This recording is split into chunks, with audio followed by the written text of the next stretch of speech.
अत्यंत संतापजनक घटना बदलापूरमधून पुन्हा एकदा समोर आलेली आहे। शाळेतून घरी परत येत असताना स्कूल व्हॅनमध्ये 4 वर्षाच्या चिमुकलीवर अत्याचार झाल्याची घटना घडली आहे। शाळेच्या व्हॅन चालकानंच हे कृत्य केल्याचं समोर आलेलं आहे आणि या घटनेमुळे पुन्हा एकदा बदलापूर हादरलंय।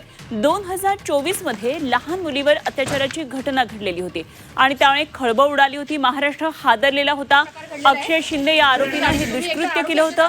ही चिमुकली नेहमीप्रमाणे शाळेमधून स्कूल व्हॅनमधून घरी येत होती आणि त्याच व्हॅन चालकानं तिच्यावर अत्याचार केला। घरी पोहोचल्यानंतर चिमुकलीनं घडलेला हा सगळा प्रकार आपल्या आई वडिलांना सांगितला आणि मग ही घटना उघडकीला आली। संतप्त पालकांनी मग बदलापूर पश्चिम पोलीस ठाण्यामध्ये धाव घेतली। या प्रकरणात बदलापूर पश्चिम पोलीस ठाण्यामध्ये गुन्हा दाखल करण्यात आलेला आहे आणि आरोपीला पोलिसांनी आता अटकही केली आहे। नागपूरकरांनी ठरवायचंय की आपण आपल्या पाल्याला एखाद्या शाळेमध्ये टाकतो त्यावेळेला ते तिथे नक्की काय सुविधा मिळतात। अफाट फिया भरल्यानंतर सुद्धा जर आपली मुलं सुरक्षित नसतील तर बदलापूरकरांनी सुद्धा या गोष्टीचा विचार करणं गरजेचं आहे। कारण आत्ताचा झालेला प्रकार आहे हा स्कूल व्हॅनमध्ये झालेला प्रकार आहे आणि स्कूल व्हॅनमध्ये कुठल्याही प्रकारची महिला कर्मचारी नव्हती। ही दुर्दैवाची गोष्ट आहे। तर बदलापूरचं नाव कुठेतरी आता बदनाम होते असं वाटत आलंय। कारण का ज्यावेळेस 1.5 वर्ष पाठीमागे जी घटना घडली त्या घटनाची ती घटना एवढी देशभरात गाजली गेली घटना आहे लैंगिक अत्याचार प्रकरण। त्यावेळेस एवढं मोठं ते प्रकरण होऊन पण कुठेही आज भीती म्हणजे कुठेही त्या आतापर्यंत त्यांना कुठल्याही प्रकारची भीती नाहीये असं दिसून येते। जे आता हे प्रकरण घडलं त्याच्यामध्ये आता आपण बघितलं तर शाळा अनधिकृत आहे। शाळेसोबत जी व्हॅन जोडली गेली आहे ती रजिस्टर नाहीये, कुठलाही टी परमिट नाहीये त्या गाडीला। गाडीमध्ये बऱ्यापैकी असे विद्यार्थी जे आहेत चांगले कोंबून भरल्यासारखे विद्यार्थी भरले जात आहेत। तर याच्यावरती कोणाचं लक्षच नाहीये।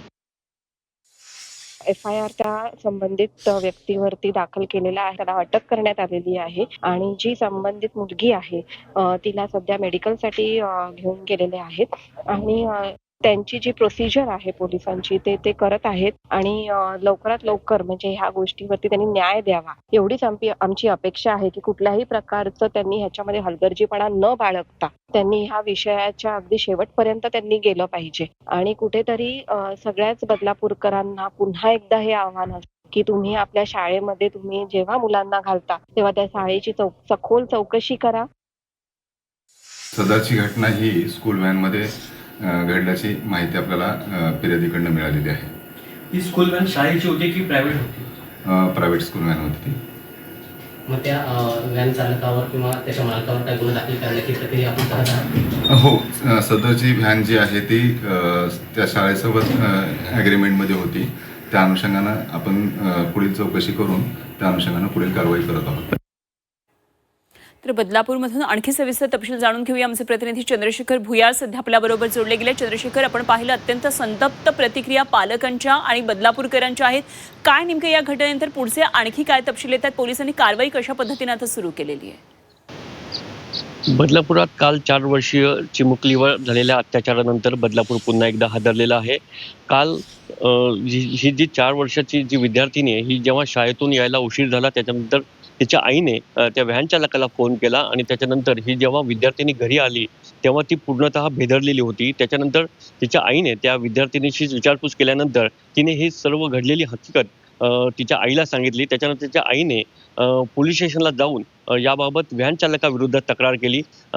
त्यानंतर पोलिसांनी या व्हॅन चालकाला अटक केली। काल रात्री जेव्हा हा व्हॅन चालकाला पोलीस स्टेशनमध्ये आणण्यात आलं त्याच्यानंतर ती व्हॅनही पोलीस स्टेशनला आणण्यात आली। त्याच्यानंतर ज्या राष्ट्रवादीच्या महिला कार्यकर्त्या होत्या त्यांनी या व्हॅनची तोडफोड केली। त्याच्यानंतर ही जी शाळा होती ही शाळा अनधिकृत होती असं बोललं जाते आणि या महिला कार्यकर्त्यांनी सांगितलं की ही जी शाळा आहे अशा प्रकारे बदलापूर शहरामध्ये अनेक अनधिकृत शाळा आहेत आणि याबाबत जे गटशिक्षण अधिकारी आहेत त्यांची हे महिला कार्यकर्त्या भेट घेणार आहेत। तसंच बदलापूर शहरामध्ये या ज्या काही व्हॅन अनधिकृतरित्या फिरतायत किंवा जे कुठल्याही शाळेच्या परवानगी नसताना ह्या व्हॅन असतात, ह्या प्रायव्हेट व्हॅन आहेत आणि यामध्ये कोणाचंही नियंत्रण नाहीये। त्याच्यामुळे अशा प्रकारच्या व्हॅनवर RTOने ही कारवाई केली पाहिजे अशी मागणी ही राष्ट्रवादीच्या महिला कार्यकर्त्यांनी केलेली आहे। मात्र 2024 नंतर ही पुन्हा दुसरी घटना बदलापूर शहरात घडलेली आहे। त्याच्यामुळे पुन्हा एकदा त्या विद्यार्थिनींचा जो सुरक्षेचा प्रश्न पुन्हा एकदा ऐरणीवर आलेला आहे। खरंय चंद्रशेखर, धन्यवाद दिलेल्या सगळ्या सविस्तर तपशिलांसाठी। चंद्रशेखर भुयार आमचे प्रतिनिधी आपल्याबरोबर होते।